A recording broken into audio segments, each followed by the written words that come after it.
Nice. All right. Yeah, that was just a beat on the Lofi12XT. Actually, the beat from the video that I uploaded a couple days ago about polyrhythms. So pretty cool stuff there. That was a polyrhythmic sequence. Yeah, a lot of different lengths for some of these tracks. Well, the kick and the snare is both 16, but like, I think this is the hi-hat, which is 7. This is a shaker, which is 9. And then this is like a weird FX sound or something, which is 33. So yeah, polyrhythms are fun. It's kind of the long and short of that. And yeah, if you're interested in learning more about polyrhythms, feel free to check out the video, specifically how to do it on this device. But let's go ahead and get into the session for today. So let me load a new project and then I'll talk through what the goal is here. 242, 241, 240. Save current project. No.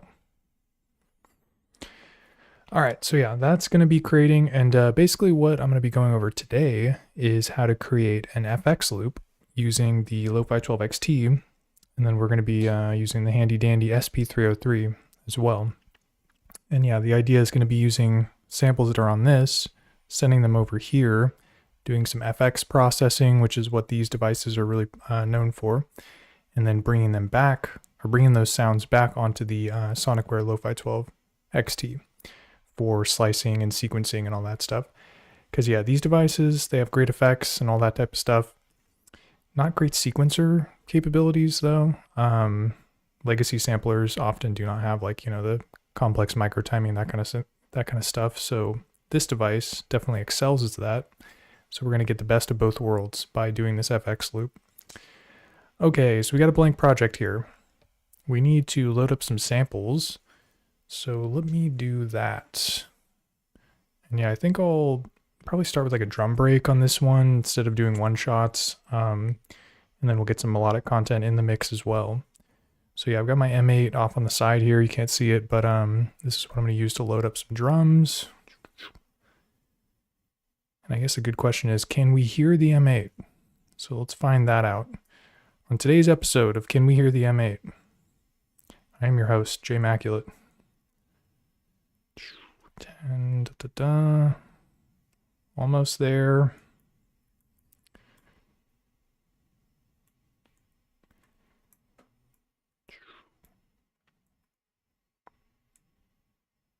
I hear nothing. Turn it up.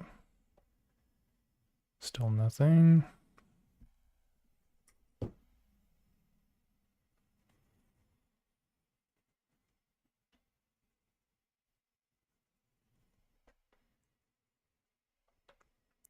We don't even have monitoring on. Come on. What is this, day 1? Okay. Still can't hear it.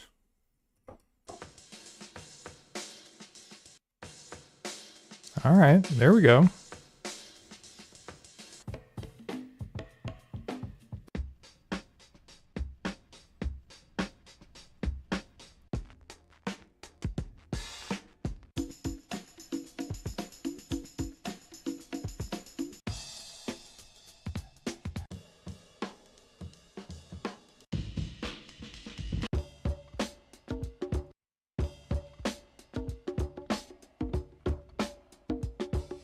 Whoa, I didn't even know you could do that.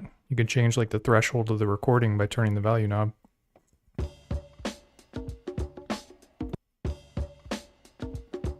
Interesting. Okay, so we need to find a drum break.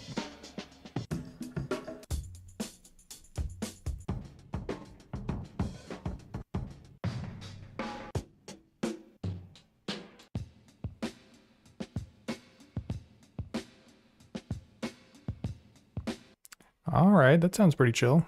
Crank this up a little bit.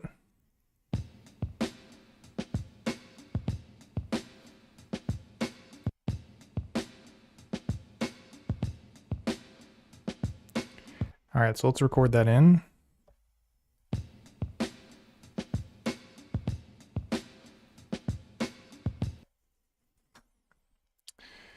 Okie dokie.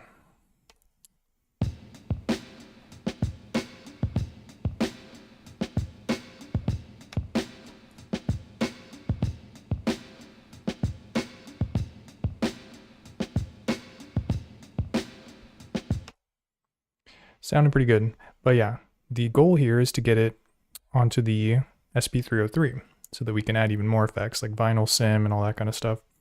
So in order to do that, the way I'm going to set this up is I am going to be taking advantage of the headphone jack on this to send audio here.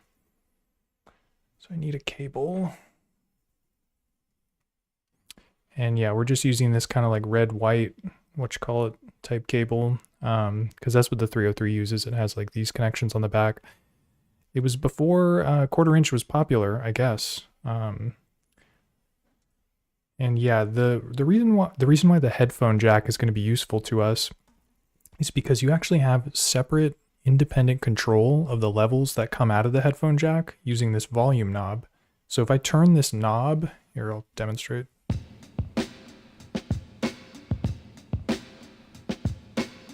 So this is all the way up.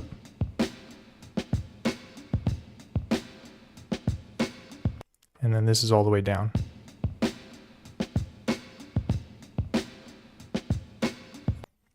Nice. So you can see it's not affecting the volume that's going out of the main outs, which is how we're hearing it. Well, you all are hearing the USB, the digital audio, but the way I hear it is through the main outs. So yeah, hopefully this doesn't kind of mess up I don't think it'll mess up the digital audio, but either way. But so what this allows us to do is when I have audio coming out of this headphone jack, I can basically turn it on and off. So I can crank it up if I want to, or I can bring it off. And that's going to be how this FX loop works, is when I want to bring something to the 303, I'll turn it up. And then when I want to stop sending audio to the 303, I'll turn it down. So very handy that it's a separately controlled level.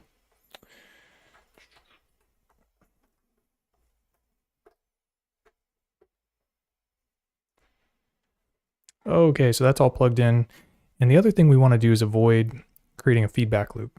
So a feedback loop would be if this device is outputting audio to this, which is listening, but then outputting audio back to this, so on and so on. It makes this like horrible kind of like, I don't even know how to describe it. It's just like a terrible noise.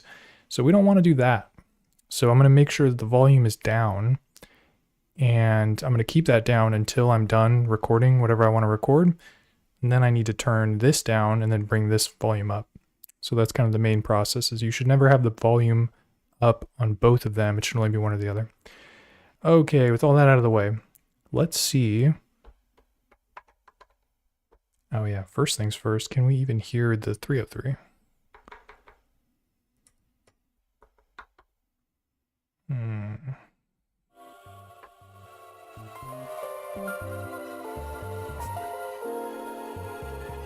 Oh, it was playing two samples at once. I was like, what in the hell is that? Okay, so what's this sample?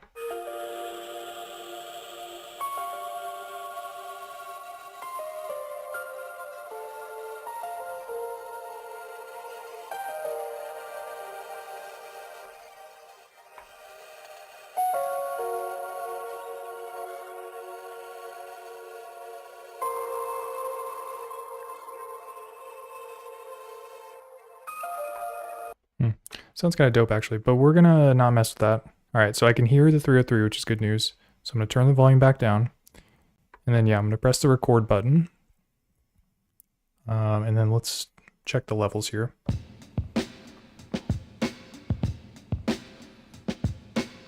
So we're hearing that on the Lo-Fi 12. And now I'm turning up the volume.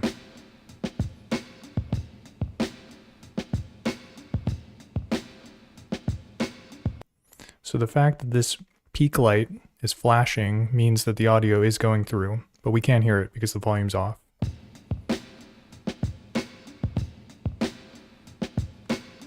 But it's listening to it, so let's get this recorded in.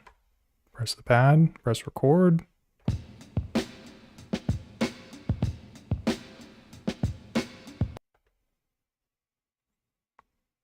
All right, and this is a very, very important step. So now I need to turn this volume off. So the volume's set to 0, and then I can turn this volume back up.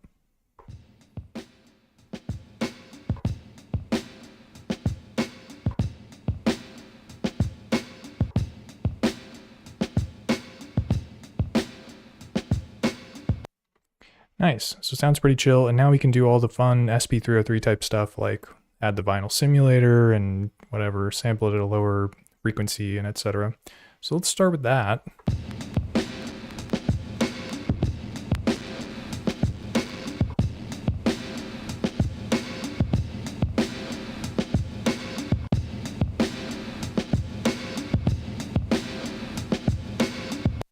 Sounding fat as hell, you know what I'm saying? All right, so let's resample, record it. Let's resample it like a super low rate too. Yeah.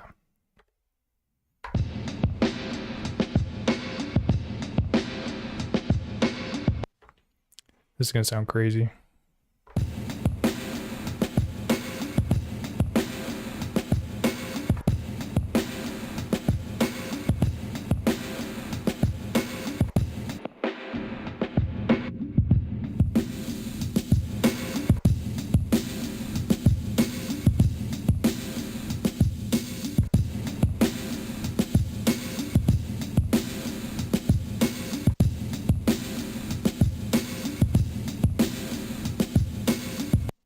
I just love what the isolator does. It's like you increase the low and the high, and then you turn down the mid, and it just makes it sound super punchy.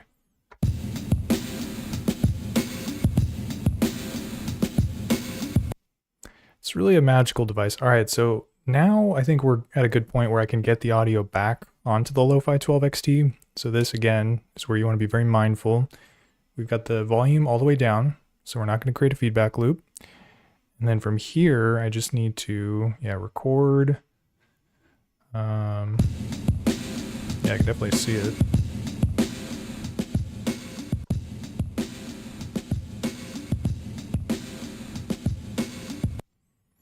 All right, so let's record it in.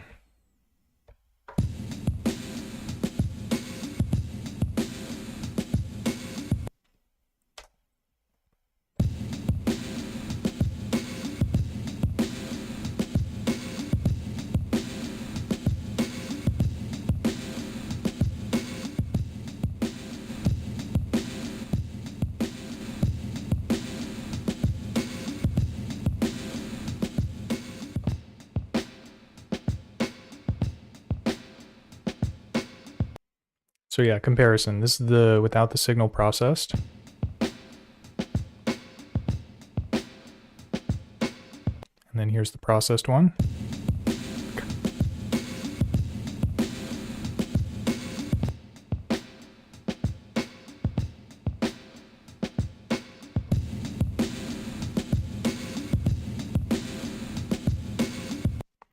You might argue that it's too dirty, too crunchy and gritty. I would beg to differ though. It sounds pretty crazy, but I think, yeah, if we layer some other sounds on top of it, it'll sit better in the mix, potentially. All right, cool. So I'm going to delete the original, and then I'm going to move the break over here so that it's kind of like not taking up 2 tracks, because I don't really need the unprocessed signal anymore. So yeah, to do that, you hold the pad down, and then you press copy. And then you hold copy, and you press the pad, and then now it just pasted it right here. All right, so I'm gonna clear this one now because I've got it here. And then, yeah, might as well slice it up while we're in the mode here.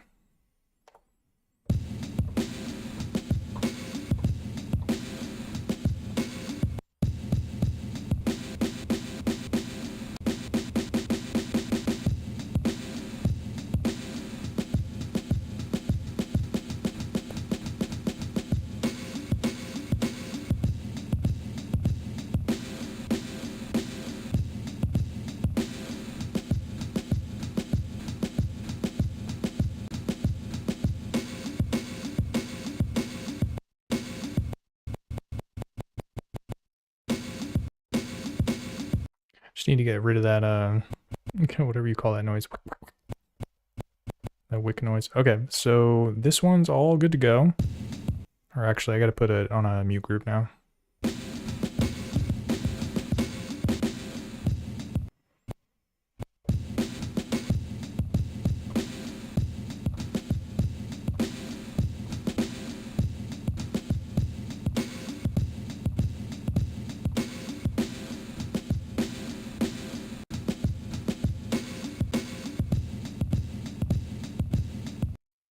Cool, so I guess we'll sequence something really quick.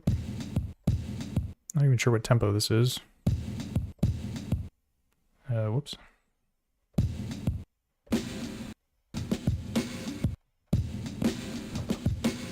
It's definitely not 120.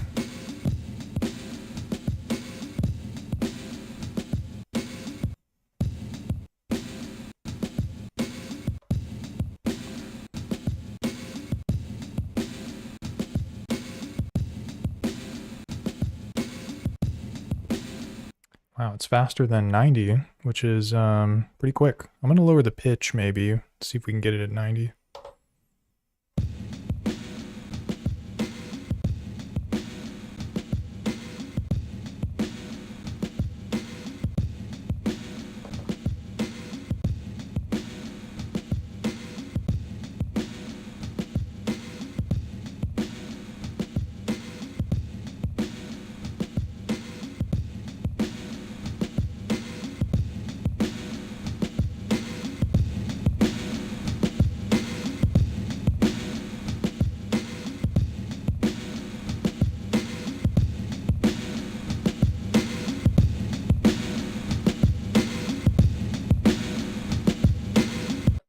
I was wondering why it was so quiet. I had the master volume down to like 70 or something. Must have been doing something else that caused it to turn down. Okay, so that's sounding pretty chill.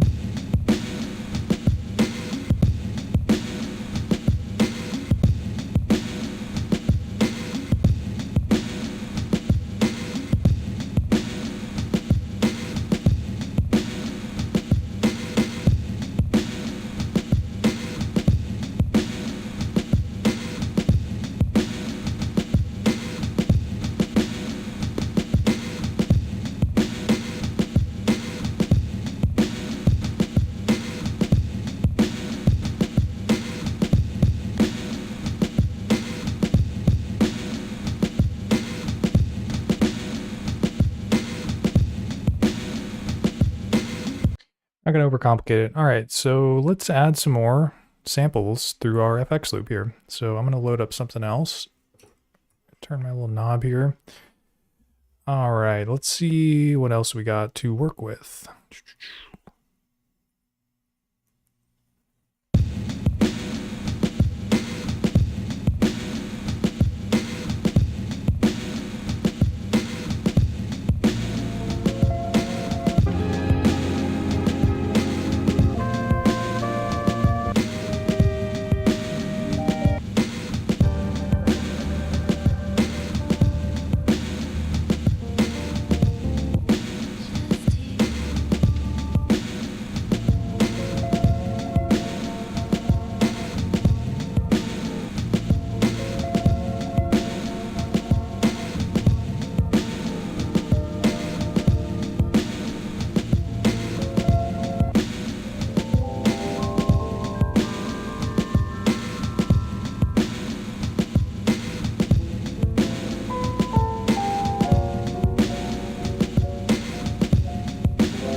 like the beginning of this sample. Oh, it's already got slice markers in it. Let me keep shopping around.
This sounds pretty dope.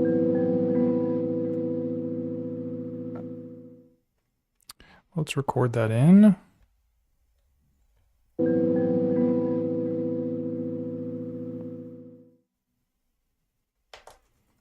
Yeah, that'll be fun to play like chromatically.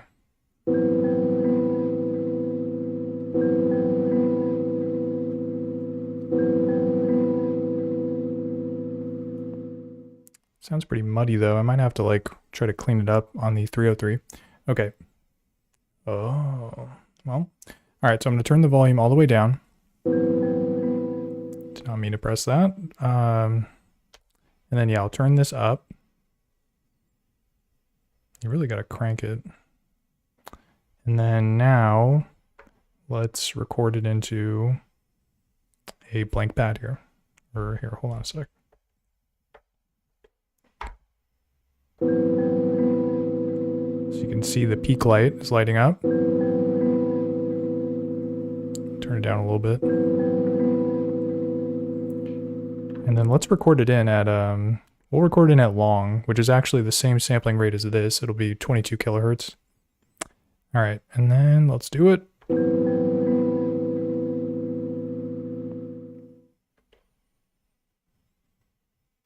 Okay, and then I'm going to turn the monitoring off, or the volume down on this, and then we've got it up here. Oh, crap, I have to do this thing too.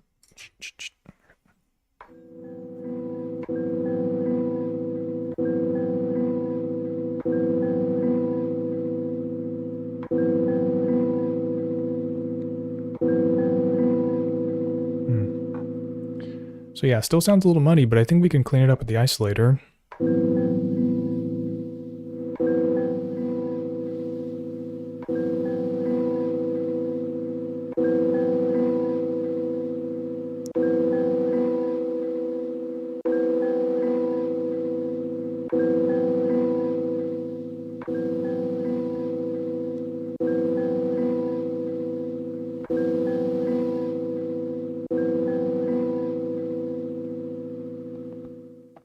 I don't like the sound of that, so we'll resample it.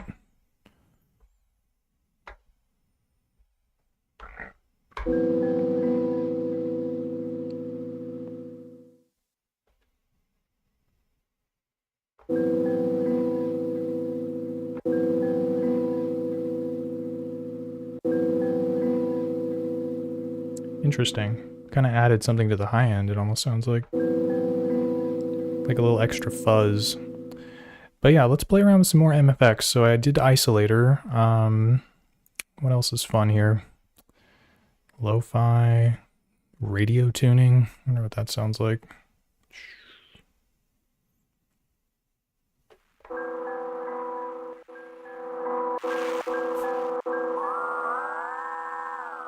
Whoa.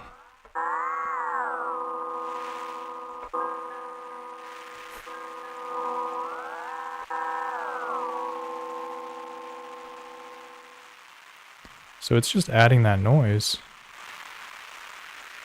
Interesting. Never really mess around with radio tuning. I might record like a separate pad that has those sounds just to like, I don't know, add a layer or something. Not what we're looking for here though.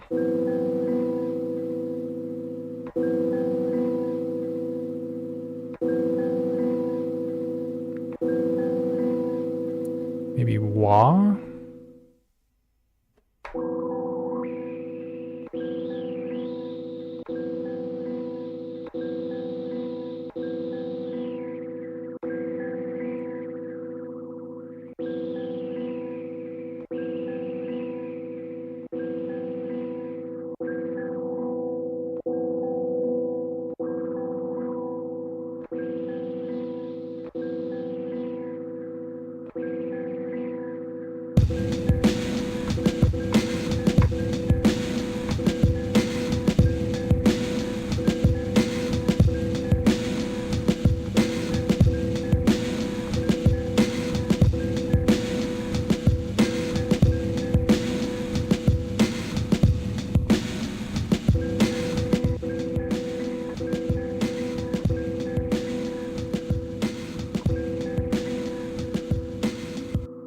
Sounds kind of wacky, but I like it.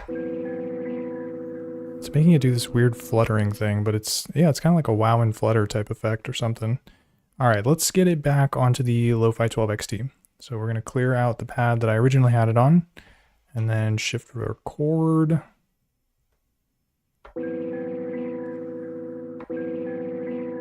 Crank it up a little bit.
All right, I like the sound of that. So we're going to set it up to 32 steps. So I have 2 bars to work with. And then, yeah, first note will be, second note will be.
Nice, so I kind of use the filter there to like increase the levels by adjusting the resonance, just to give it a little bit more of a way to cut through the mix a bit. Okay, so that's a pretty cool loop. Let's try and find some other sounds.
Kind of like that chord. I'm not sure what kind of 303 effects we're going to put on that, but let's get it in the mix here.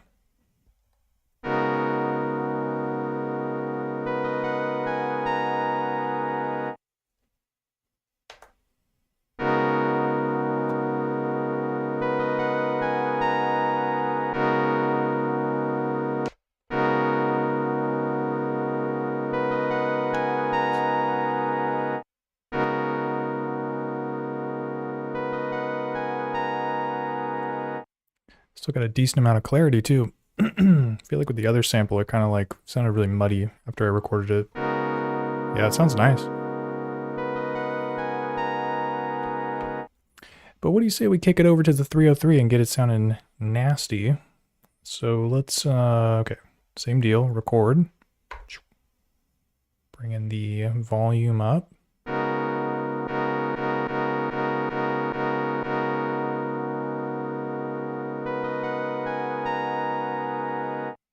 Oh, dude, thank you so much, TNSN5. Appreciate you saying that, and appreciate you subbing. That's cool. All right, so we're gonna hit record.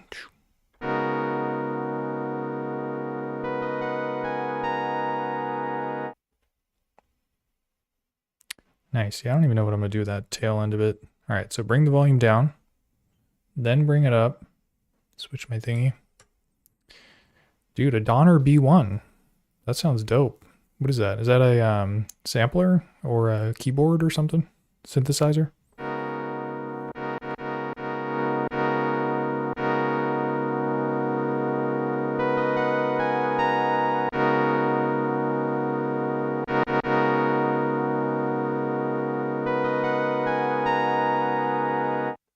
Let's try chorus on this thing.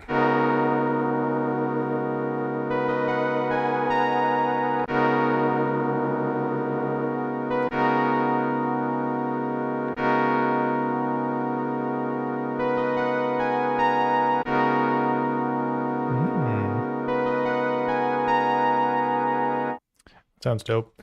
It's a new sequencer. It's very cool and inexpensive. Nice. Dude, I love very inexpensive, or not very. I love very cool sequencers that are inexpensive. So I gotta check that out.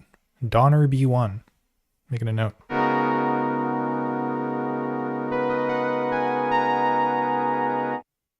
All right, let's record that.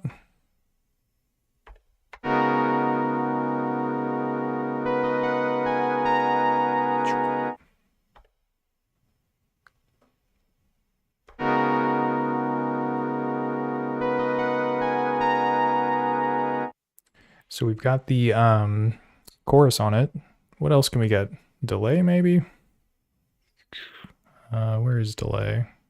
Tape echo. That's kind of like a delay.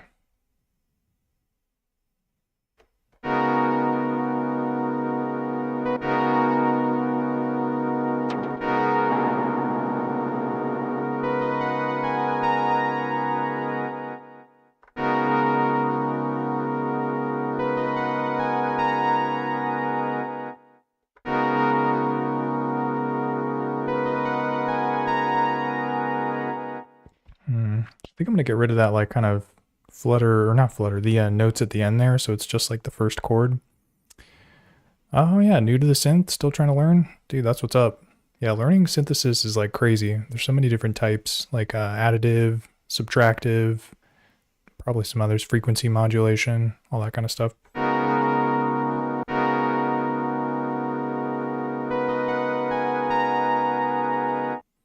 Yeah, so the way to adjust the length of samples on this device is you have to use this start end level button, and then it allows you to use these knobs to control where things start and stop.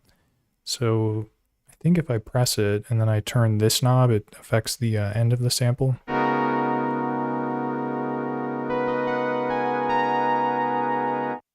But I think I have to just like keep pressing it and turning it and pressing it and turning it until it's like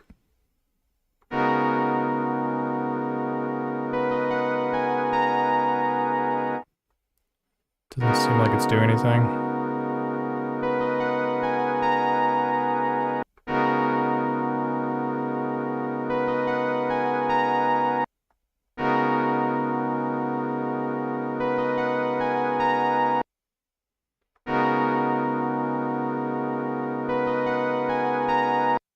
So that's affecting it. I can hear it stopping on those end notes.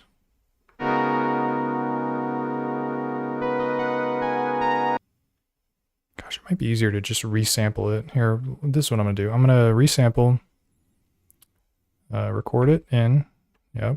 And then I stopped the recording when I heard the extra notes at the end. So this will make it easier for me to like cut down the end point.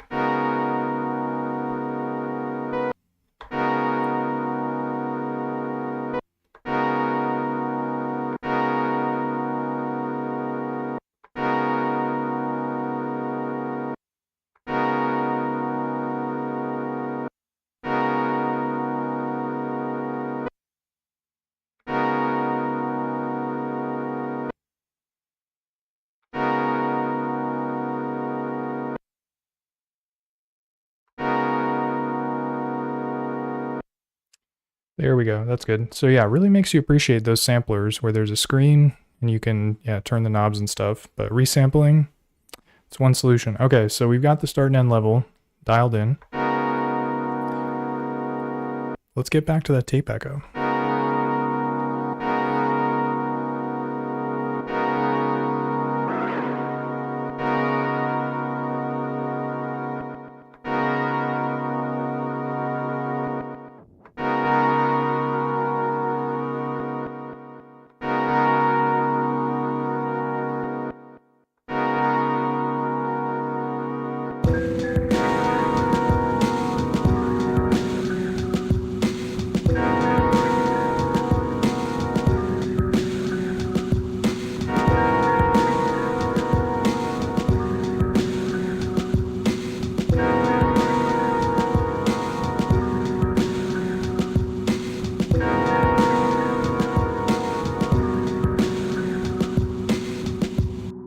Nice, so that gives it kind of the tail that I was looking for there.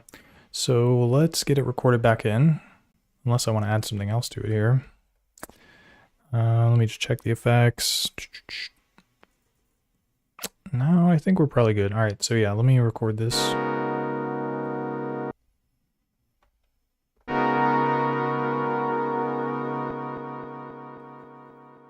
Get some nice flutter on there. Wonderful.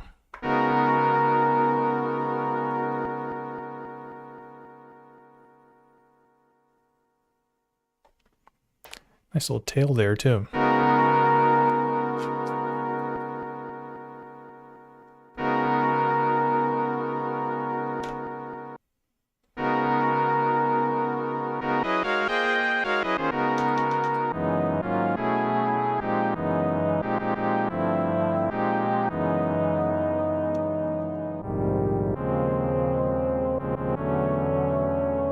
Sounds nice pitch down.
Nice, yeah. Thanks, TNS N5. Appreciate you tuning in, man. Hope you have a good jam. Peace.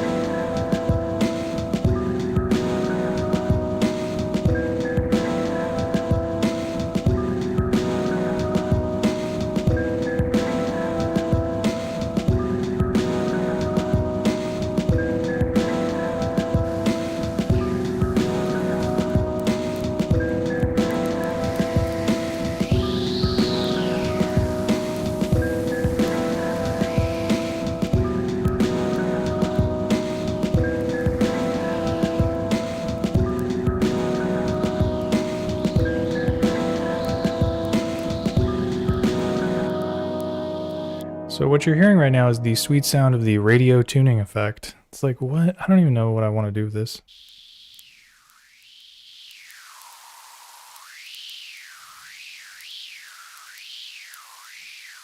You can get nice like sweeps with it, I guess.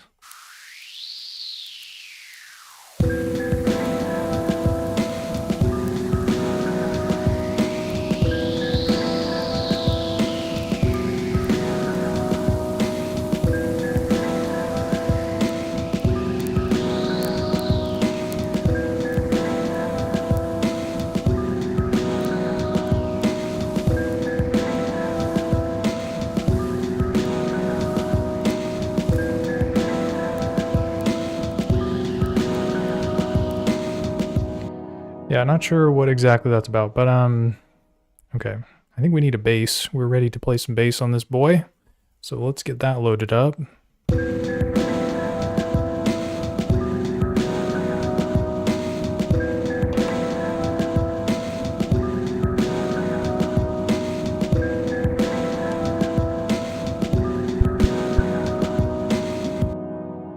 going to keep it pretty simple with the bass on this one. I'm just going to use a triangle wave.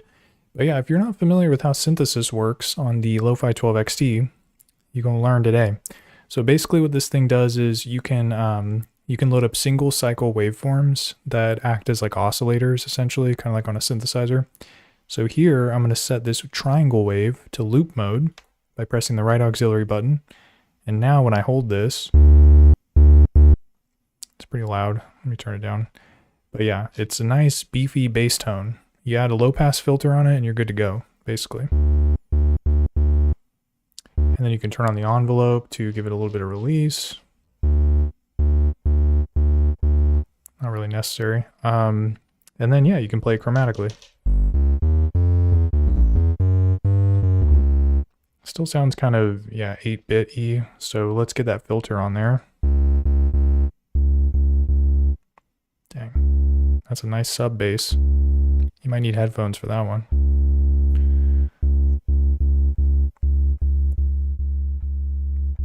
And then you can adjust the resonance to kind of give it some oomph.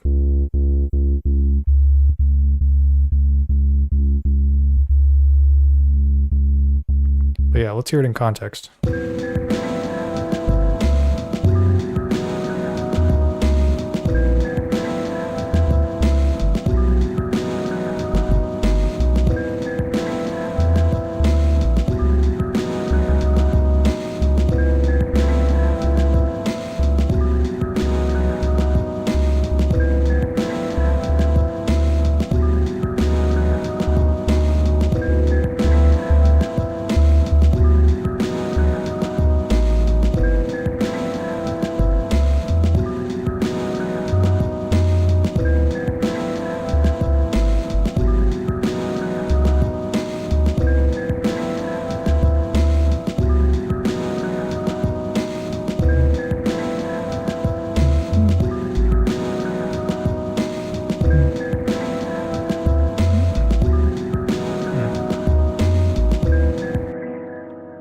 I had a brilliant idea there, and then I forgot that it was not 2 bars, it's only 1 bar. All right, so we're gonna put it to 32. I feel like this is it.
Nice. So yeah, just added the baseline in there. I like to do that kind of stuff in like parts or layers essentially. So I get like sort of a simple riff and then I start adding notes like a little bit after once it's looping. We're at a good point to save. So let me save my progress here so we don't get a crash and lose all of our hard work. All right. So we've got bass, drums, and then a couple of these like kind of melodic sample type things. What else do we need?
The guitar sounds way cleaner than I thought it did when it was playing with the loop. Let's get this one recorded in. I like the sound of it. Crank it up a little bit.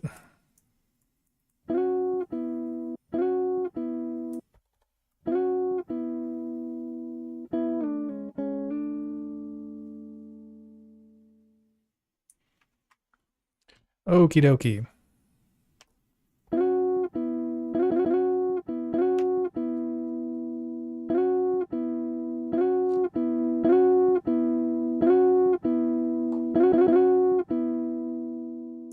All right, and just like before, we're gonna pass it off. We're gonna puff pass it to the SP303. So let me switch my thingy here. And then I can turn up, or here, let me... Wait. It's hard to keep track of these pads. I'm gonna record it to pad 4.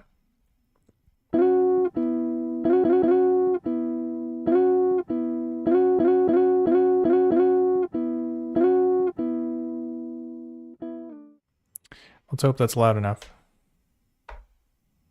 And then also let's record it in the super duper lo-fi setting, which is called long. Press that button twice, record.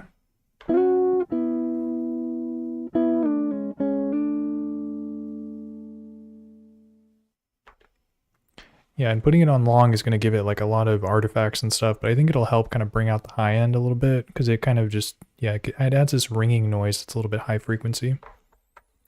Can't hear it yet, so let's turn the volume down.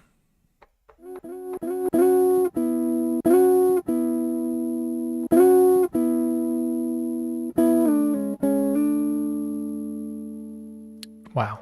Yeah, it really dirtied it up. I'm gonna try hit it with the isolator.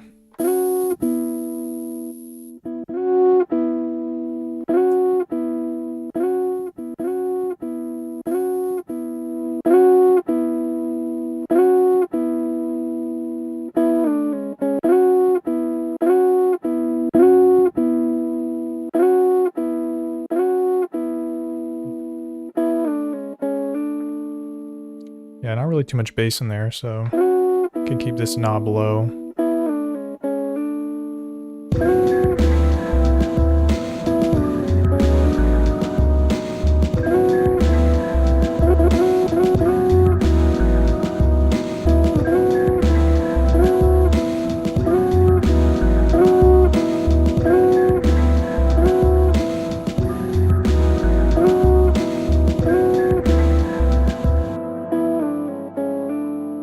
Nice, so yeah, I just wanted to hear it with the loop. Okay, so let me resample this.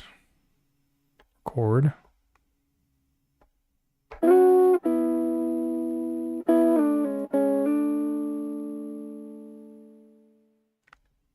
Alright, so that's with isolator on. What else can we throw on here?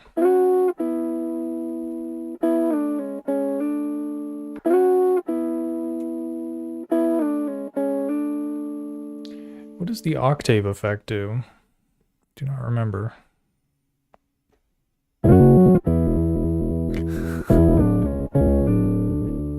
What the hell? It turns it into a rock and roll concert.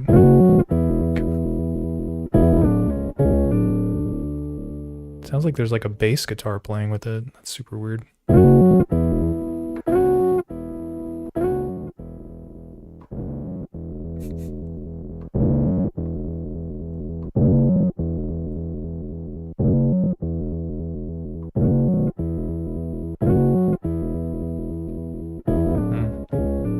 Maybe this is further proof that J Immaculate should not mess around with effects that he's not familiar with. Okay, so let's maybe we could do, and I already did chorus. Flanger, maybe?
Sounds kind of interesting.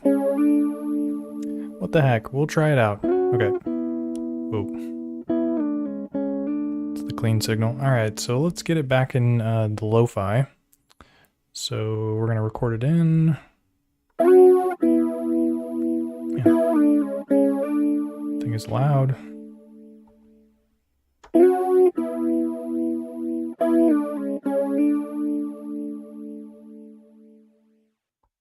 It's going to be fun to chop up. All right. So sound, slice mode.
Yo, what's up, Regan? Or Reagan?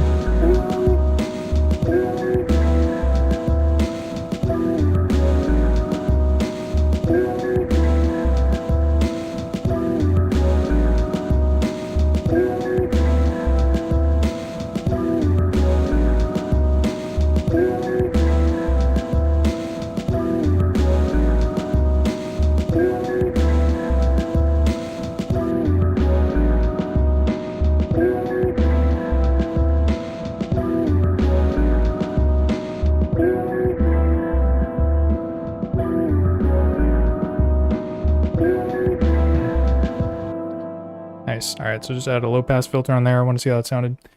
Empty Fame writes in and asks, how's the Lo-Fi 12 as an effects box? Is it good for processing drums? I think sort of. I don't know. I don't think it's going to get you the same mileage that, I mean, the SP303 is like kind of legendary, but even like the 404 Mark II is probably going to get you a little bit closer to what you're looking for in terms of like really strongly processing drums. That said though, this thing does have a great sound by itself. In fact, on my last stream, I was comparing how it sounded to the P6, the Roland P6, and I kind of like this for drum breaks more than the P6. But let's check it out. So let me save my project here. Function, save. I'm going to load up a blank project, and yeah, I'll play a drum break, and then we can process some sounds just on this, not use the 303, and I can show you how it does that. And then yeah, Reagan, for your question, I was just playing like some samples and stuff of this like beat that I was working on. I'm not sure exactly where the samples came from. They were just in one of my like sample folders or whatever. All right, let's load up a drum break. What do we got? Wait, I gotta change this thing. Record. Sampler.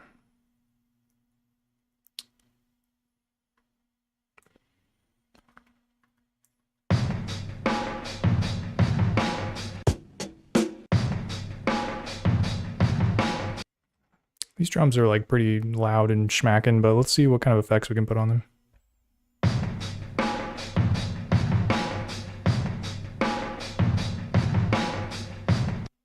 Did not need to record 2 bars of it, but that's how we're living today.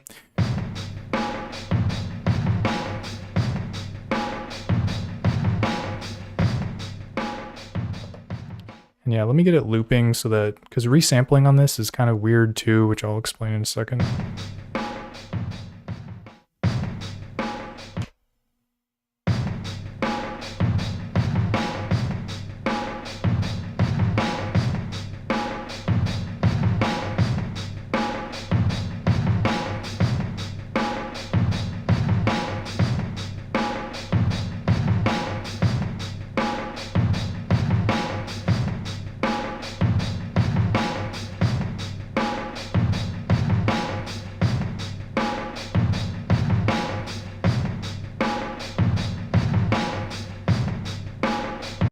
Would not have guessed that that was 79 BPM. Okay, so what Empty Fame was asking is how can we process drum sounds on this, or how good is it at doing that? So yeah, you can definitely add like effects. So for instance, if I wanted to add, yeah, like an insert effect.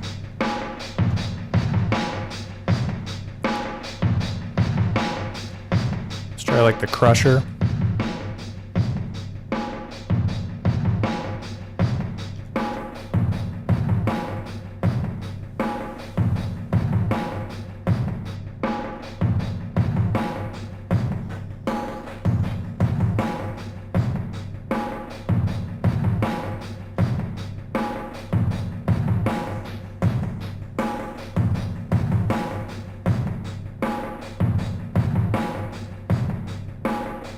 All right, so we've got a little bit of that like kind of SP1200 sort of lo-fi bit crushiness on it. So let's go ahead and resample it. So we're gonna do function record, bring it over to the resample option. And then I'm gonna turn this to, oh wait, yeah. Turn the C knob to do the master. And then select a track and hit it. All right, you saw I cut it off there. So yeah, and now we have this sound. Let me just make sure this thing is like, got the endpoint trimmed off there.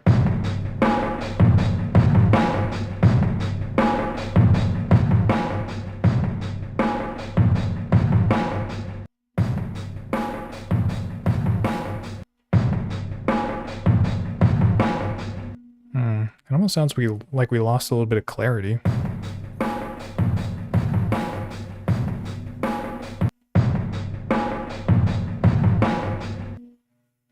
Interesting. But yeah, so that was one FX layer that I added. So we can do another one too. So EFX. This time let's try like the compressor or something. Stomp comp. Man, them drums got smushed.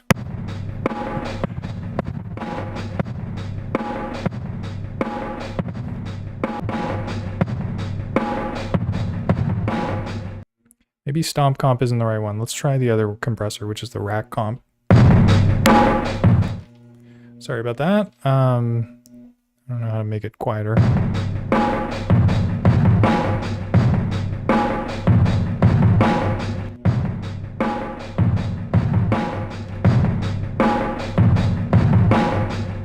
Seems like it just makes it really loud. What else we got?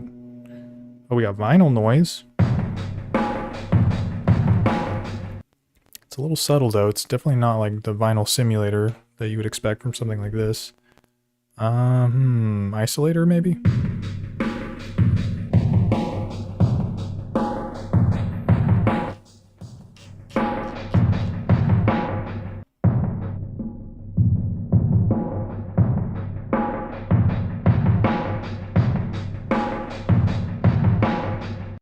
Kind of just sounds like a filter. Chorus, flanger, vibrato, auto-wah, tremolo, overdrive. Yeah, so I don't know. That kind of gives you some sense of like how it works for like resampling and processing drums. You have a lot of control over the sound on this device because of the fact that you can do a filter per track, and you have the insert effects, and you can resample. So it allows you to like really, yeah, kind of iterate things and like continuing to like resample and add effects and layers and stuff like that. But yeah, I will say it's probably not as fine-tuned as I would consider something like in the SP series. So for what it's worth, that's kind of my opinion on, yeah, using this thing as a effects box and for processing drums. All right, cool. But yeah, I can save that in case I want to come back to it. All right, so we were working on this beat though.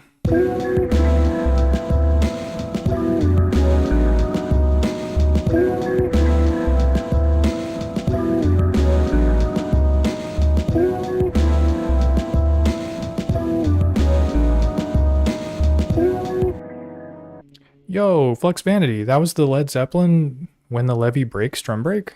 Dang, I didn't even know. On my in my sample folder, it's just called 36. But it's like this pack of like 100 drum breaks. That's good to know though. I'm telling you, those rock drum breaks, dude. A lot of people be crate digging. They go to the record store, they buy all the soul records, all the jazz records. You got to keep an eye on the rock records because that's where you get those like old school drum breaks. So let it be known. Okay.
Trying to load up some more samples here. Not sure what other layers we can put on this boy. Why am I not hearing this? What's going on here? Oh, I must have turned off monitoring. Whoopsies. Yeah, that's kind of a weird behavior that this thing has, or maybe it's not weird. But yeah, if you do like the resampling mode, it's always going to turn off the monitoring.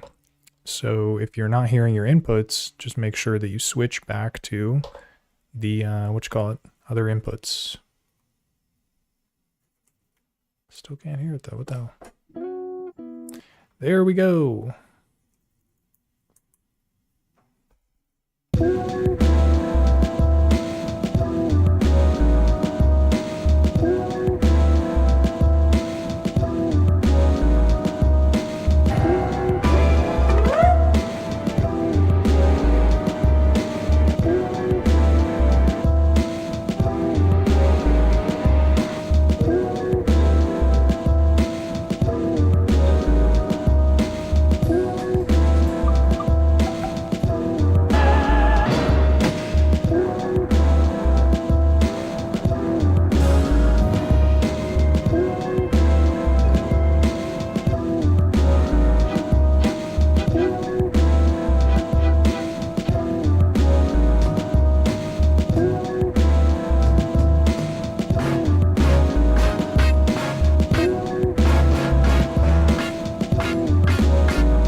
Alright, I'm going to load these kicks and snares in. Might be able to like layer these on top of the drum break, although the drum break is already very powerful. Might be hard to get some more sounds on top of it, but we'll see.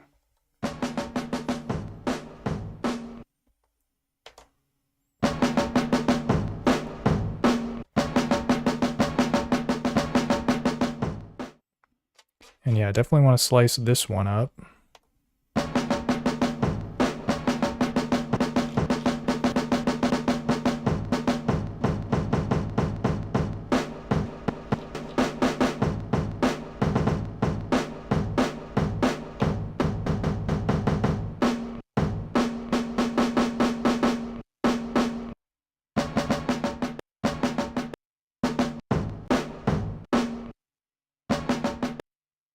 Ugh, there's like an ugly popping sound at the end of that. What the hell? I just fine-tuned these.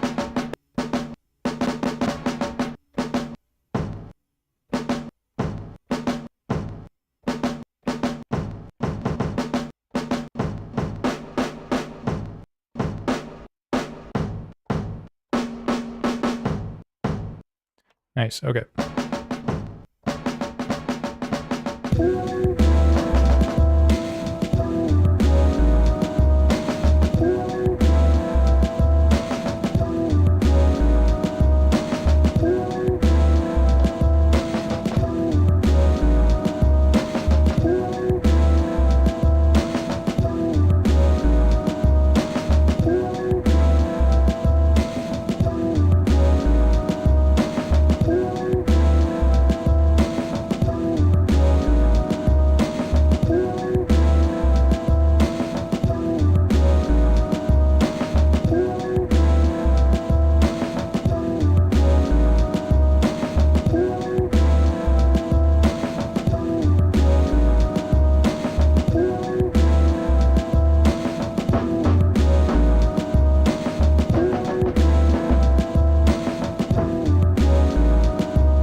know what you're thinking. You're probably like, J Macula, you're going a little crazy with these slices on this one pattern. There's a lot of extra drums in the mix. And the reason why I'm going ham here is because I'm thinking about using the dice setting to make it so that all these triggers happen at lower than 100%. So they kind of like come in and out instead of being a part of like the kind of repetitive main break or whatever. So let's see what this sounds like when it's at 50%.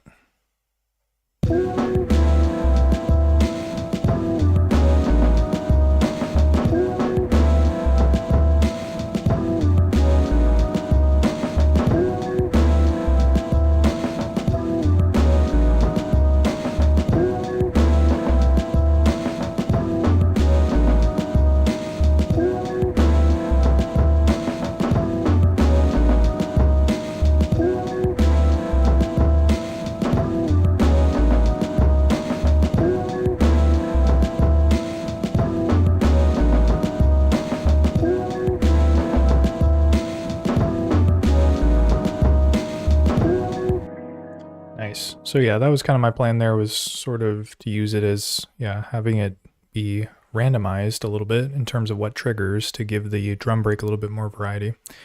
All right, so we got two open tracks left. Not sure what the plan is here, but we'll keep shopping around.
Thinking about adding this kick or recording this kick in, because yeah, normally when I make the drum patterns, I have like a kick, snare, and a hi-hat, so I'm using like one-shots.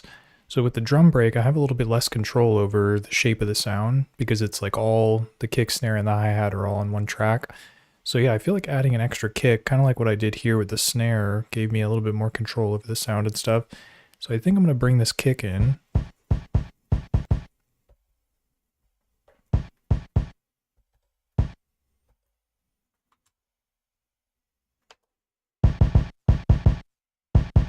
Nice and beefy, but the SP303, we get the isolator on the mix here. This kick is going to be sounding crazy, so I'm going to bring it over. We're going to transfer it, shuttle it across. Okay, so I need to record to an empty pad. Number 6, record. I'm going to turn the volume up here. You can see the red peak light is flashing, so we can hear it. It's okay for it to flash a little bit. You just don't want it to be solid red. All right.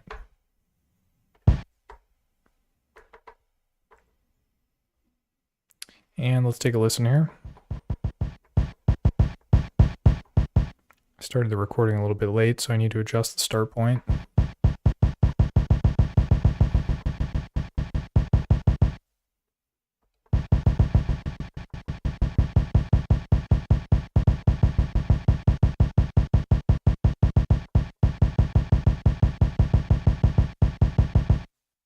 Nice, and then we'll put the isolator on it.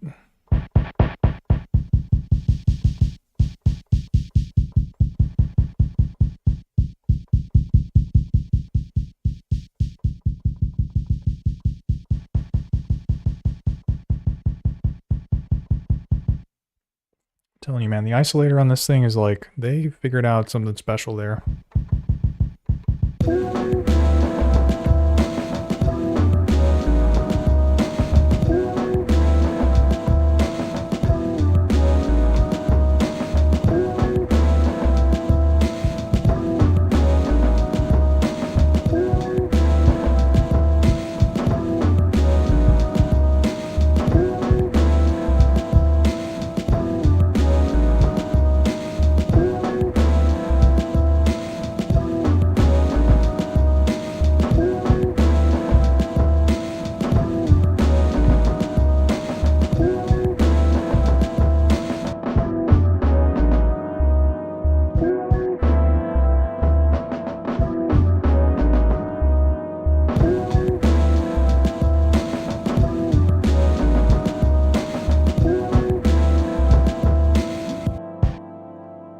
All right, let's bring it back.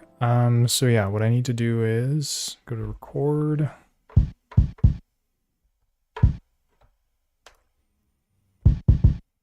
And we can mess around with the envelope too. So, oh yeah, it was already there.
Nice. All right, so we got the kick, this like snare kick pattern, the drum break, and then the sample chops, bass, and this thing is the guitar, I think.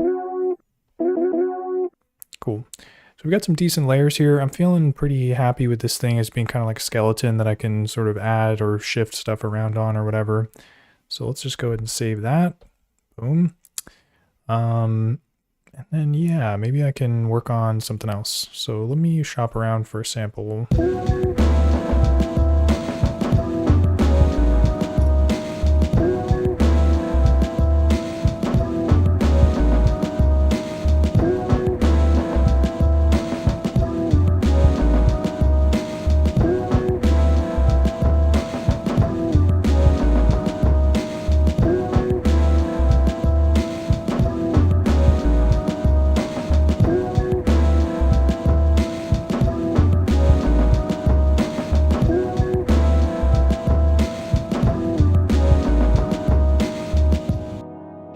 All right, so I think this is the one that I want to work with. It wasn't compatible with the drum break that I was using, but I think on a new project, this will be sick. It's like literally just the guitar. Yeah, this one.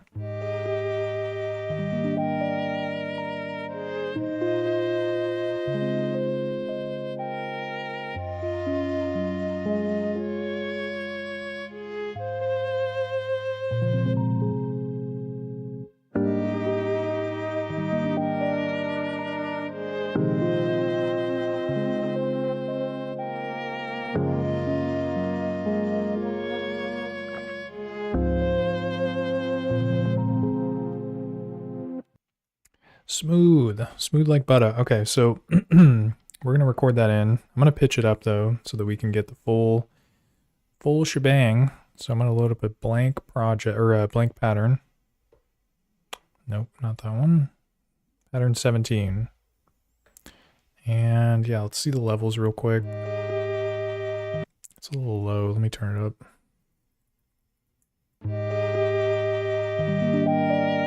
And then I'm also going to pitch it up. And let's get it in.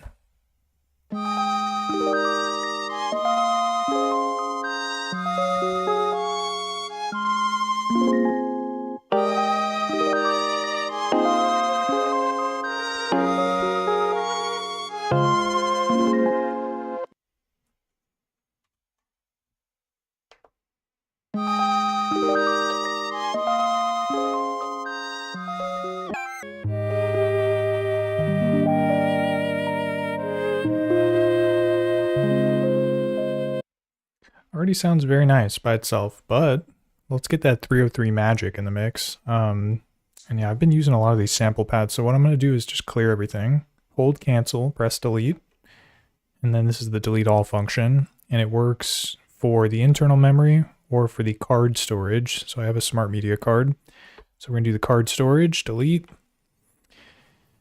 And yeah, generally it's pretty quick because of the smart media card that I have is like one of the better ones, I guess. I don't know. So yeah, that was not too bad. So now we got clean slate, empty pads. So let's get this sample over there.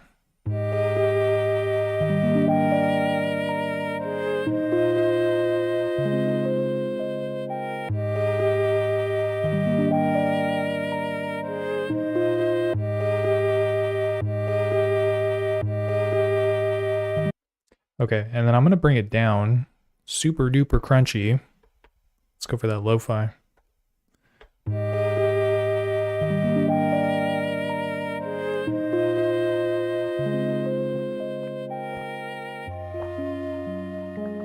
Oh, bro. What did I do? I screwed it up. I didn't have the envelope turned off, so you could tell the volume was kind of fading out. It was releasing. So yeah, you need to turn the envelope off if you want it to play at full volume through the whole dealio.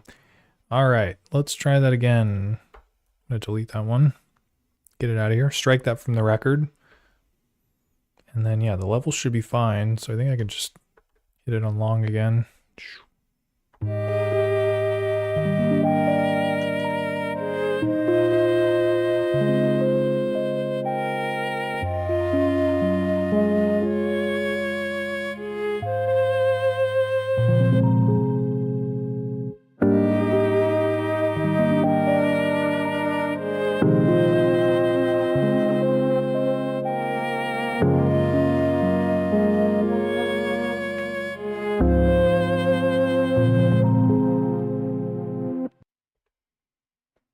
Nice. And you can actually add effects too as you're recording it in. The only problem with that though is that I have to have the volume down when I'm recording it in, so it doesn't really work out in that way. So it's totally fine though. Let's hear how it sounds on the SP.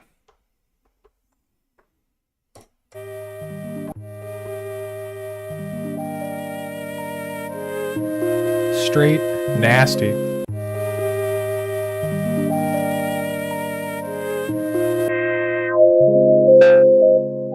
Sorry about that.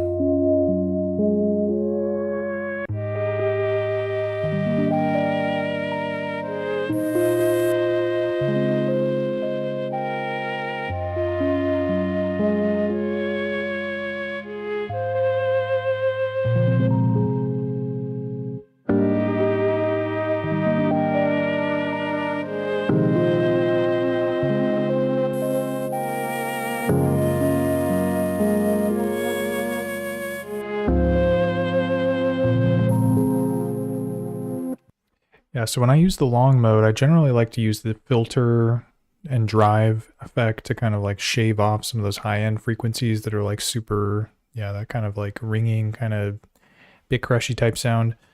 So yeah, shave off a little bit, not all of it, because it's good to have some of that to add resonance. So yeah, let me resample this. See if I got enough room for this. Oh. Dang it. I forgot to keep the effect on. All right, let me delete that. So yeah, keep the filter drive on, resample, record, empty pad, record, press the pad.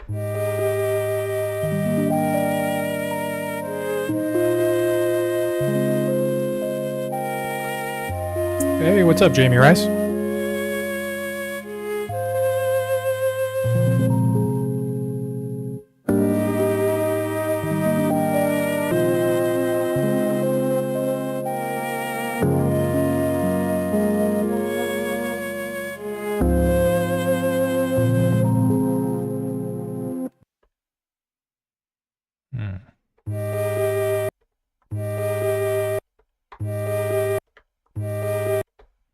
Kind of sounds the same. What the heck?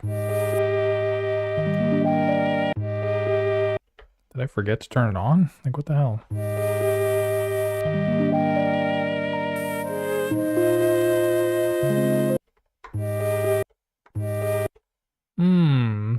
JMaculate might have messed up.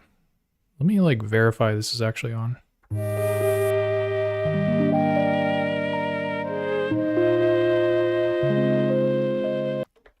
Can definitely hear it. All right, resample, record.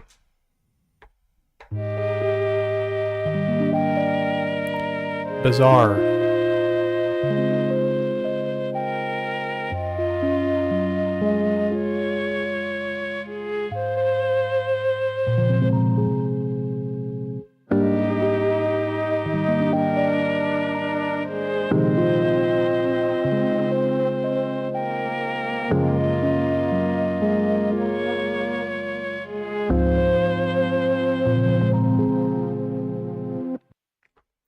Okay, we got that in there. Let's get the old vinyl sim in the mix too.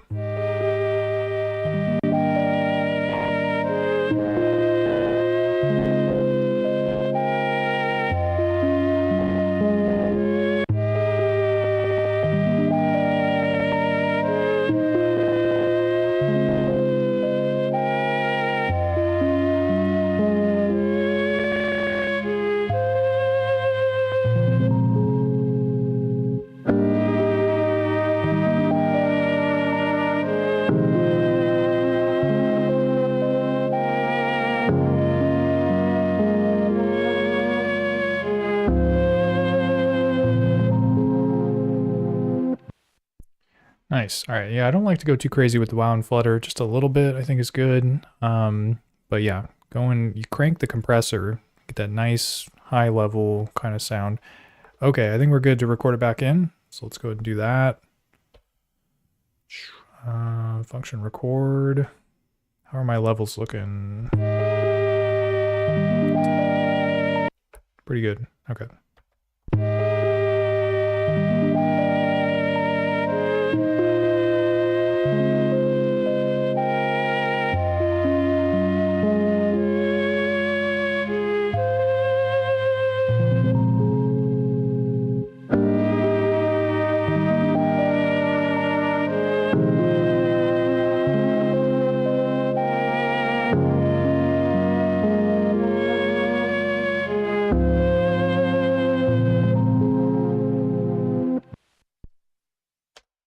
Okay, we had plenty of time to record that.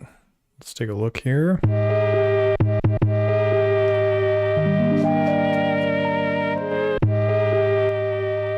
Slice mode.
Whoops.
we kind of ran out of slice pads there, or slice markers, because yeah, you can only set 15 on this device. Here's hoping that they add an update where you can do more than that. But for now, we've got these slices. These are sounding pretty chill, so I think I'm ready to set them all to a mute group. Ugh.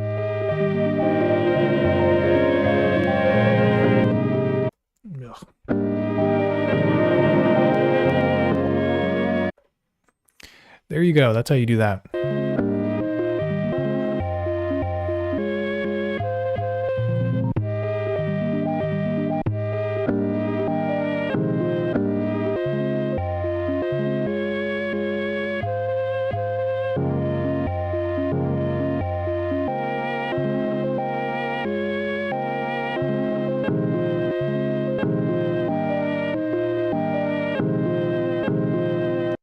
Let me fix this one real quick.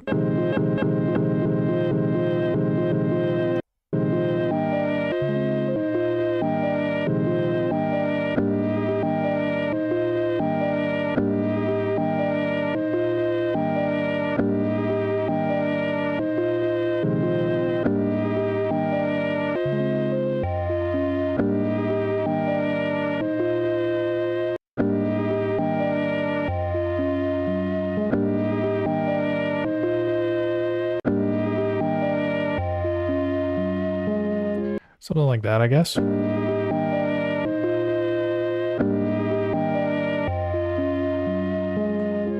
So 2 bars. And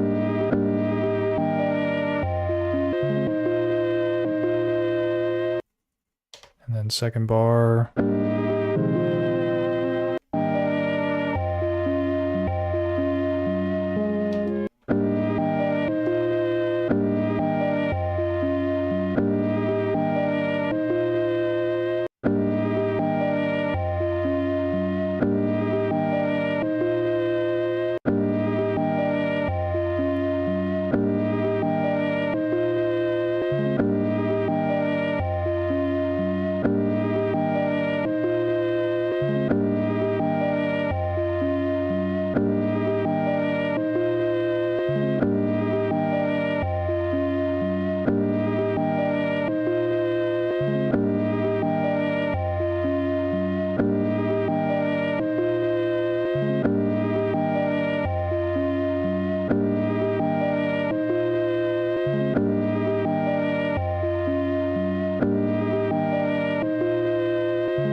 All right, it's about darn time we get some drums in the mix here. So we've got this nice melodic loop, which I can always adjust later. But yeah, for now, let's load up some drums.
Yo, Samurai Chill.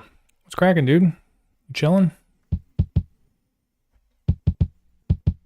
This kick is like, it's very much in the low end there. Let's see if it'll work.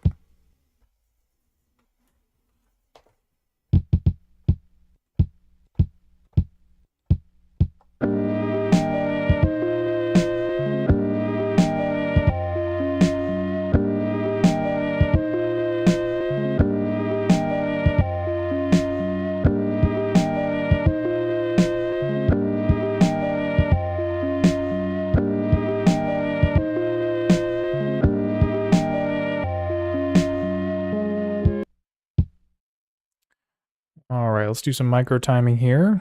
Da, da, da.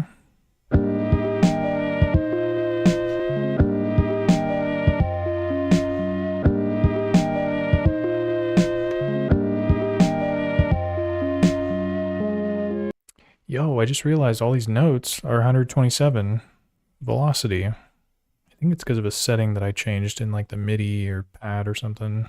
Oh, yeah, here we go. Linear. Okay.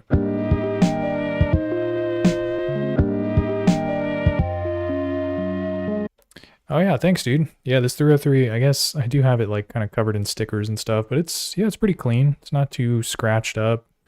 I usually keep it in a Ziploc bag, so maybe that's why it's not too dusty. And yeah, I got this thing waifu'd the hell out. Check it out, bro. Boom. Look at that. On this side too. Ooh, yeah. Not safe for work. Or it's kind of safe for work. Maybe not too safe though. All right, but let's keep working here.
Is that an arcade shooter?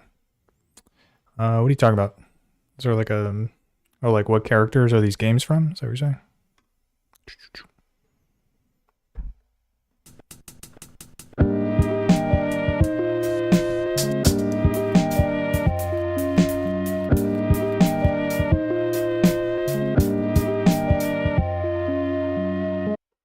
Yeah, I'm not sure actually what these games or what characters these games are from. Let's see. This one, I think it's like a JRPG, like, you know, role-playing game or whatever. This looks like a character from Naruto maybe, but I'm not entirely sure. I don't know who the heck this is. And then this is a character from Demon Slayer, which is an anime. That's the insect Hashira. I forget what her name is. Lady Kozame or something. Okay.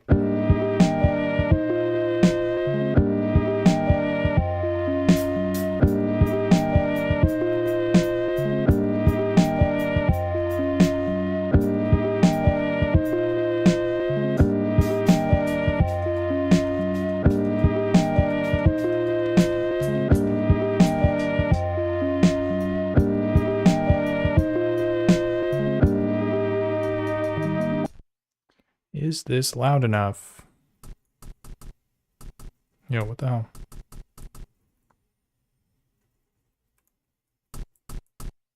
Dang, it sounds super wacky.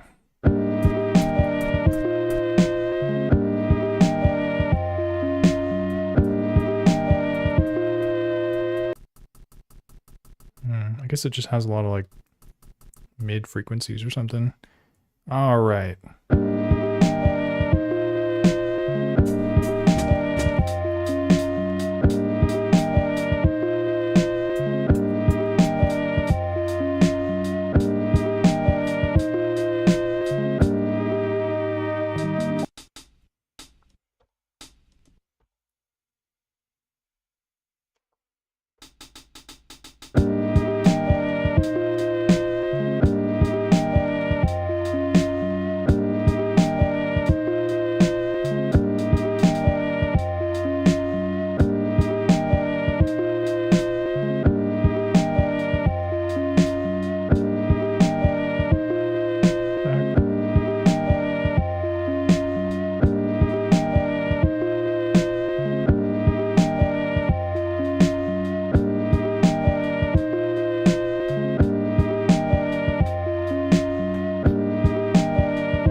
Nice, so yeah, a little trick I like to use to tame the hi-hats a little bit is you put a crusher on. It's like a big crush kind of effect, and it's sort of like, yeah, kind of clips or shaves off some of the low or high-end frequencies and makes it sound a little warmer. I guess is the best way to describe it.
Nice, and with this lower tempo beat, I feel like we've got a lot of room to add some in-between notes to the hi-hat track. So I'm going to use delay for that as the insert effect, so I can't use the in-delay effect. So I'm going to have to use delay the old-fashioned way, which is from the amp screen, press it twice, get to the delay screen, or the send screen, send some delay.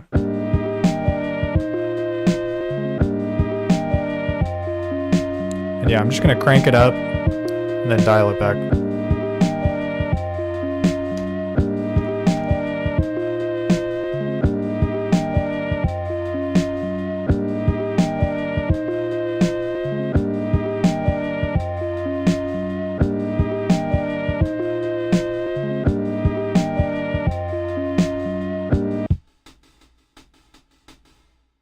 Sounds kind of weird though.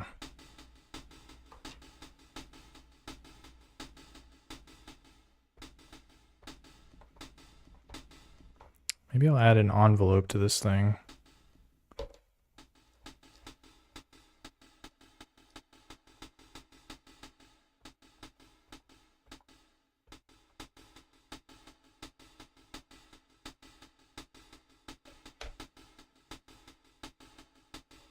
Oh, dude, I'm so dumb. I put on the reverb instead of the delay. Whoops. That was what I was expecting.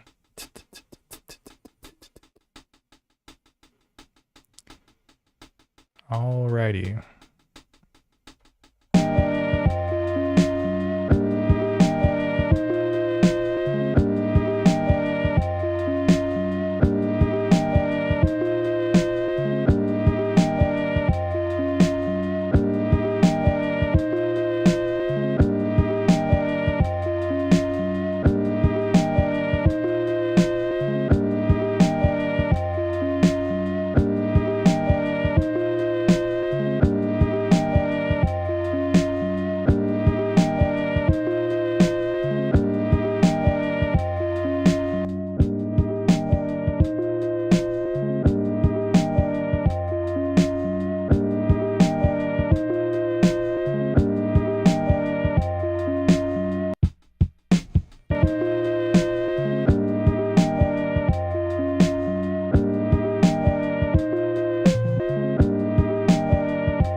let's get some bass in the mix here.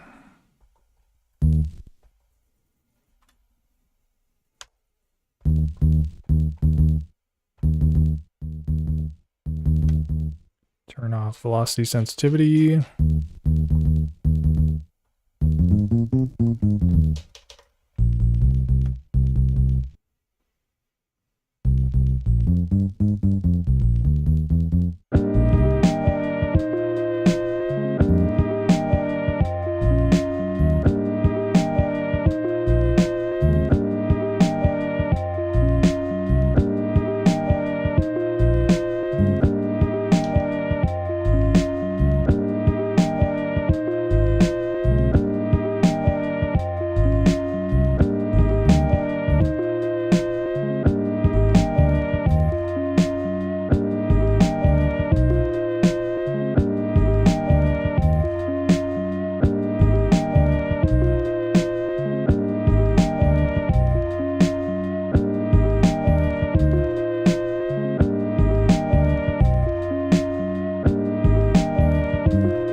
Alright, you know what I'm going to do here is I'm going to try to come up with a little more creative of a sample chop sequence here. So I saved this pattern. I'm going to make a copy of it so that we have a backup just in case things go sideways, as they say. And yeah, I'm going to clear the note data. So it's going to keep the filter settings, sample loaded, sample chops, all that stuff. Just no notes.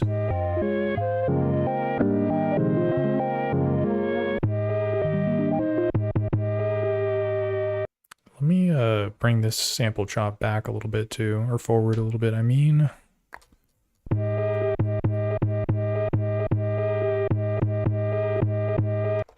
Nice.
Okay, so I'm on to something here. Let me bring the sequence back down to 2 bars, 32 steps.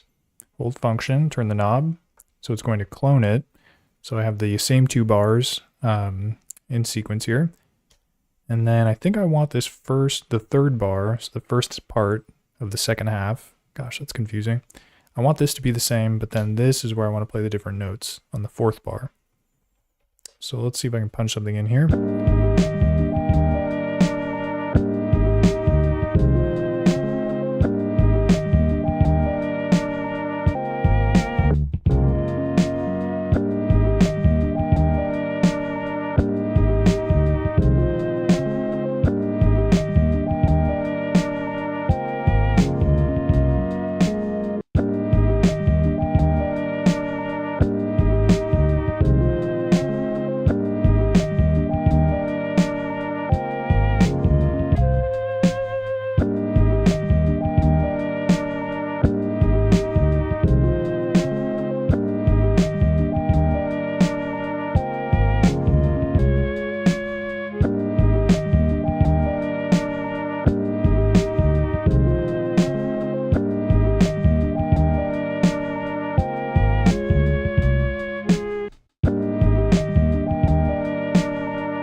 Oops. Yeah, so I don't think we need that note at the end there. I was trying to put something on this step. It's not going to happen though. Okay, so now let me double check that the bass is still sounding chill.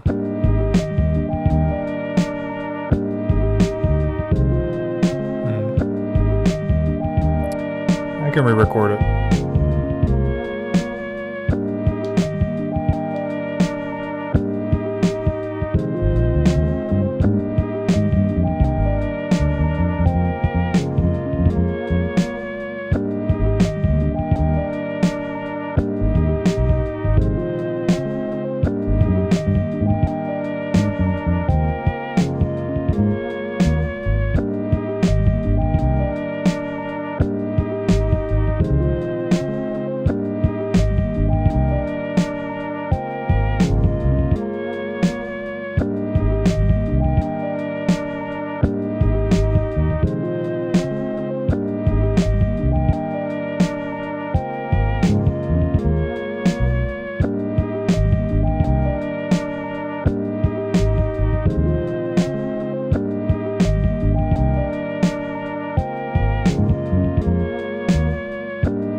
Dang it.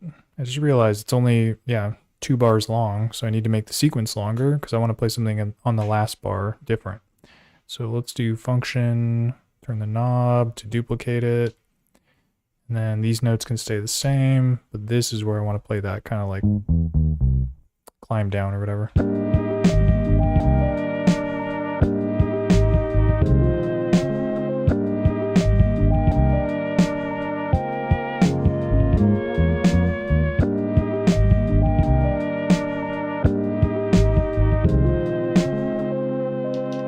What is going on here? I thought I played a different note right here.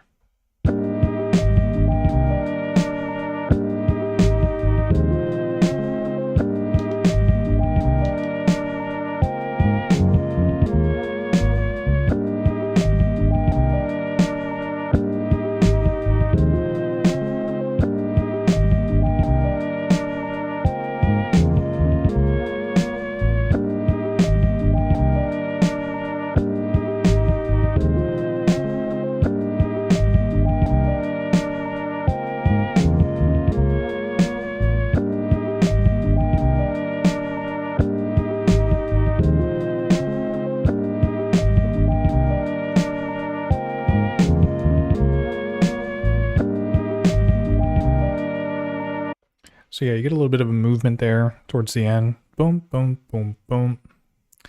I think it works. All right, so still got some empty tracks here. 3 remaining.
Sounds pretty nice.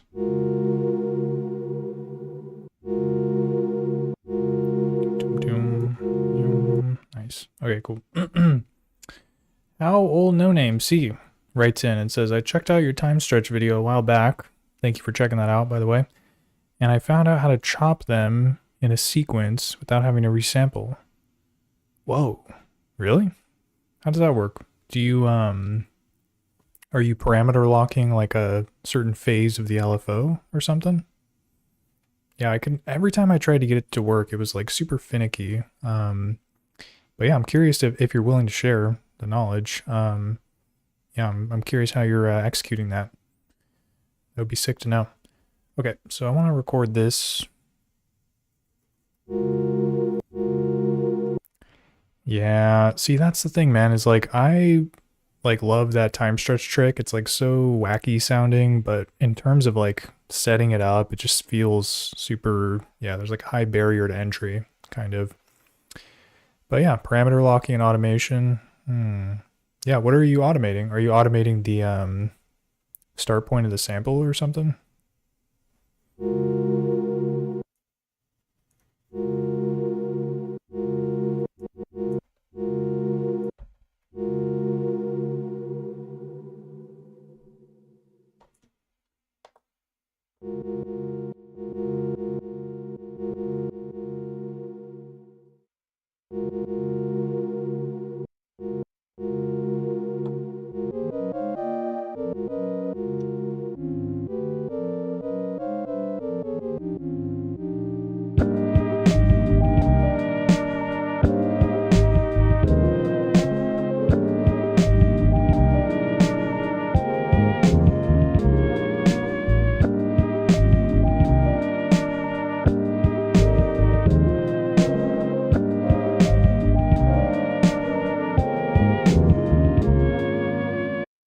You can like barely hear this. I feel like the main sample chops, it's kind of muddy or something.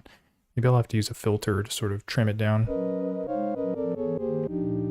Or maybe I could put a filter on this. High pass.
Nice. I think there's something there. Oh, Louis with a pen. Nice, dude. I like that name. Says, Peace Jay, your videos have been super helpful, cracking the code of the M8, specifically when it comes to chopping, samples, and sequencing. You're one of the few people making hip-hop with the M8. Most do jungle EDM house. Yeah, man. No, I appreciate you saying that. I'm glad they've been helpful. And yeah, that's kind of the sense that I get with the community there, is that it's very like, yeah, chiptune kind of. I mean, that's the roots of that device, is it comes from like that Game Boy LSDJ thing. So it's very much like chiptune oriented, video game music sounding kind of stuff. But yeah, definitely a capable device in terms of slicing and sequencing and sampling and that sort of thing. It does get a little bit tricky though, but yeah, I think what I'm trying to like crack the code on basically is like how to use it with a MIDI controller to like kind of play back the slices. I feel like that part I still really haven't figured out. But yeah, as far as like sequencing, like, you know, on the grid or whatever, there's ways to like nudge stuff. You kind of have to do workarounds and whatnot. But yeah, man, no, I'm glad it's been helpful, and hopefully, yeah, you continue to make dope hip hop and expand the hip hop community on the M8 so more people are doing it. That would be sick.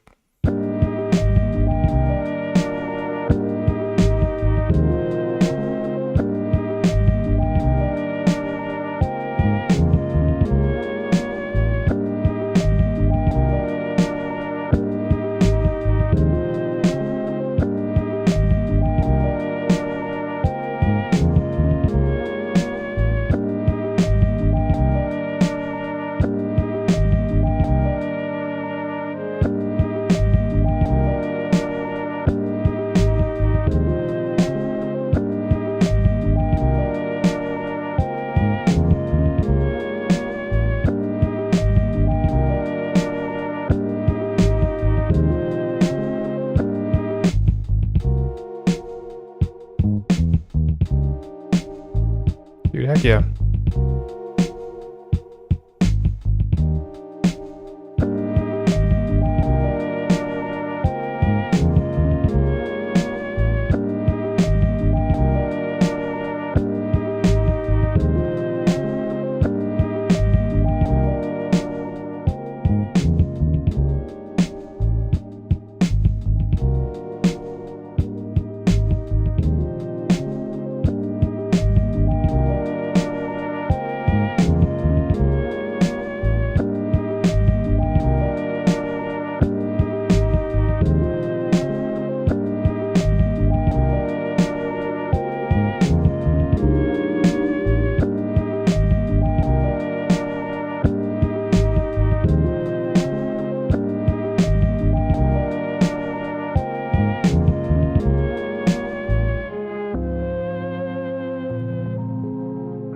All right, so I think that's sitting okay in the mix there. Still got 2 open tracks. What else to add?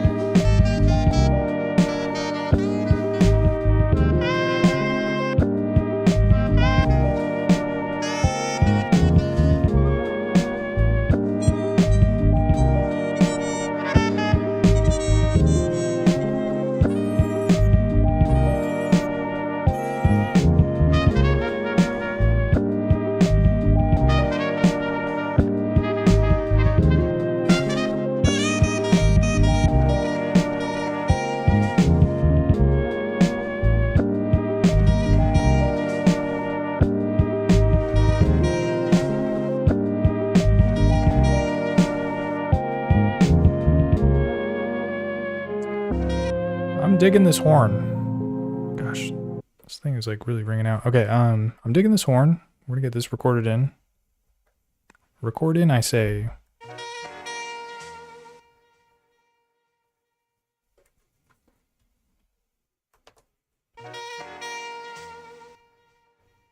This one might be fun to get on the SP and see if we can add some, I don't even know, tape echo, I guess, or something. Let's try it out.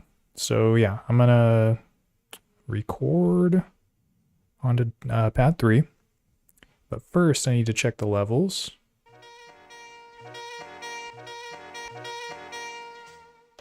Let me turn velocity sensitivity off. I'm not seeing the red peak indicator flash, so maybe it's not peaking. Let's just try recording it and see what happens. Oh, bro, I forgot to do the envelope thing. Annoying. Okay, so we're gonna do that one more time. Record on pad 4.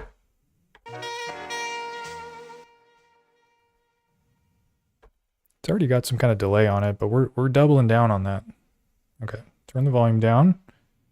Bring it up.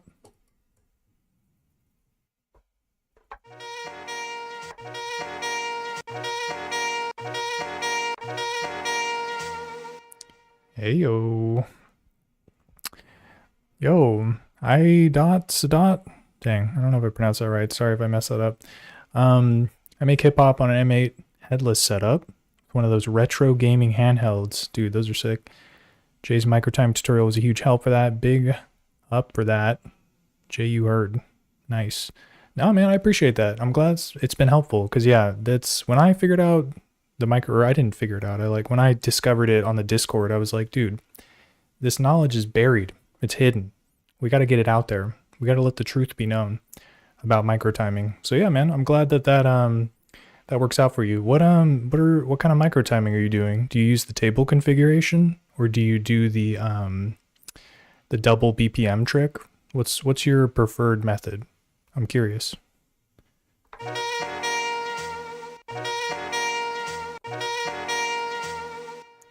All right, maybe some isolator on this thing. Or you know what I haven't done at all is the equalizer, which is kind of like the isolator but different. I feel like one time my friend explained to me the difference between the isolator and the equalizer, and I totally forgot what he said, but it was something very insightful, I'm sure. So let's do 13.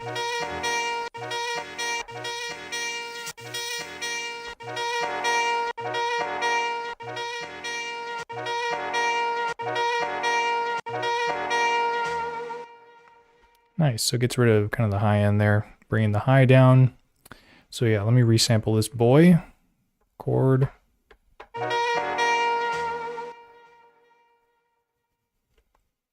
Dope.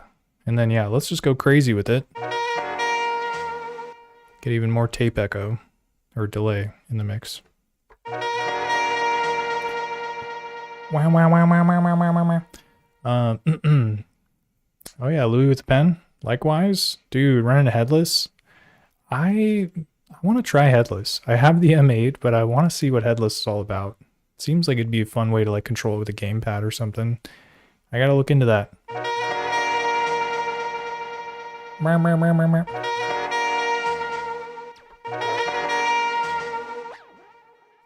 Whoa, that makes a crazy sound when I turn the knob.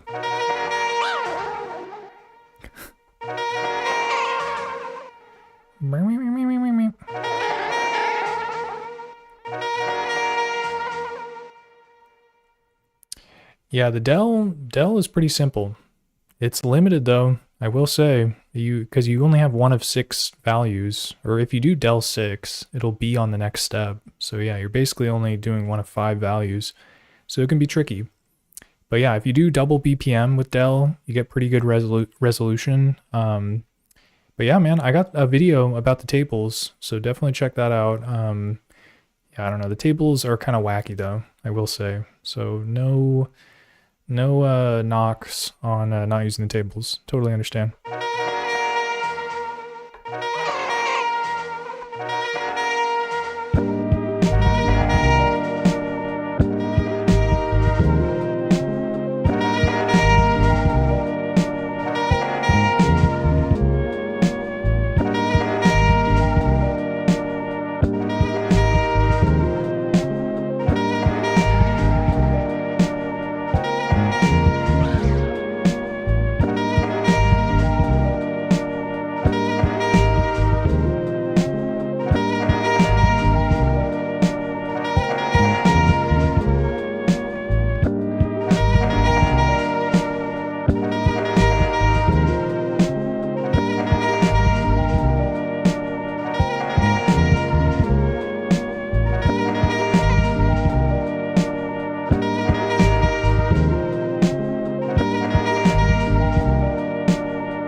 Nice. That sounds pretty good.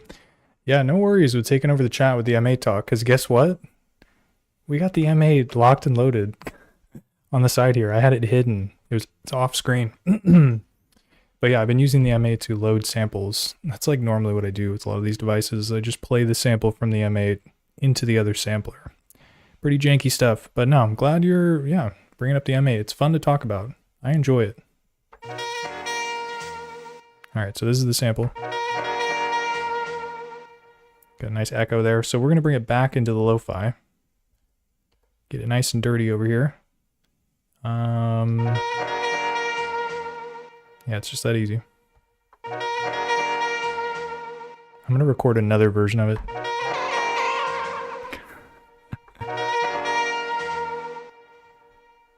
Okay, I did 3 apparently. But yeah, I wanted to do one where I turned the knob while it was recording to like bake in that like kind of weird slide. I don't think I'm going to do anything with that, but we do have it. We have access to it if we need it. So yeah, I basically got 3 horn stabs in this section, so I got to slice it up. Okay, slice mode.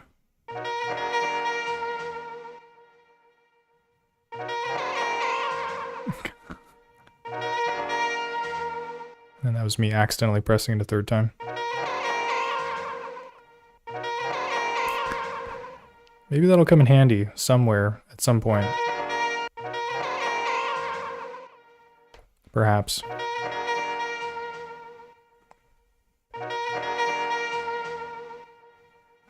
Actually, now that I think about it, having it sliced is not going to work because I want to play it chromatically. So let me actually undo that. And I'm just going to adjust the endpoint with the D knob. Just have the first one there. Okay, and then set it to mono. And yeah, now I can play it up and down the scales.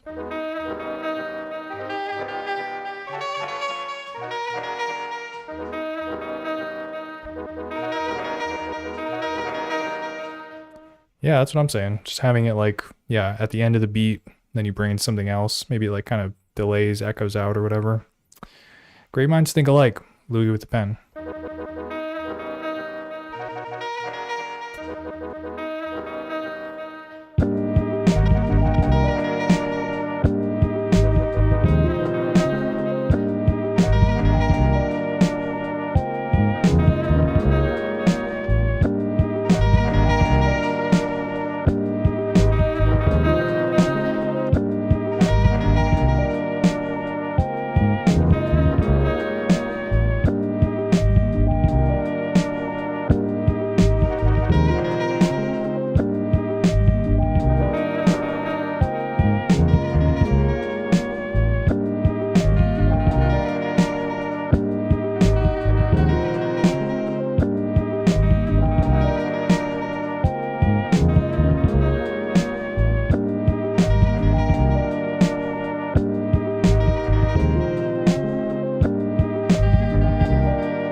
So yeah, a little bit of a layer there. Didn't want it to come in too frequently because you might get too used to it, or it'll, yeah, basically just want it to be like every other bar kind of.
Nice. All right. Well, yeah, this beat turned out pretty chill. I think I'm happy with that. It's again just like a kind of the loop basic pattern that I can edit and adjust later.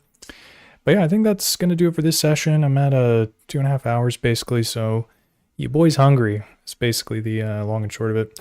But yeah, appreciate everyone rocking out, tuning in. Yeah, Lou with the pen, I for saying thank you for the videos. I appreciate that. It's always cool to have people drop by and say that they watched it. So yeah, and then yeah, hope to catch you on the next one. But until then, just gonna say, peace.